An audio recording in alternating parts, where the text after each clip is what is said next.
ان کو دفن کریں گے خوشحالیاں ہوں گی۔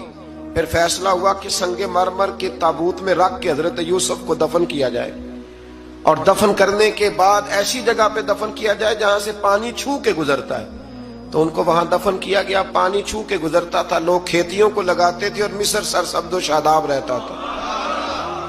اور پھر حدیث پاک میں موجود ہے، مولا علی شیر خدا رضی اللہ تعالی عنہ فرماتے ہیں کہ نبی کریم علیہ الصلوۃ والسلام کی بارگاہ میں ایک اعرابی آیا، حضور نے فرمایا کچھ مانگ لو اس دیہاتی سے۔ حضور نے فرمایا ہے آج وہ مائل باتا، اور بھی کچھ مانگ لے۔ تو کہنے لگا حضور آپ مجھے سواری کے لیے اونٹ دے دیں۔ حضرت علی کہتے ہیں میں نے کہا ہے افسوس، مانگا بھی تو کیا مانگا۔ حضور نے فرمایا چل کچھ اور مانگ لے۔ کہنے لگا چلے آنے جانے کے لیے کرایہ بھی دے دے، زادرہ بھی دے دے، کھانے۔ کیا مانگا؟ تو حضور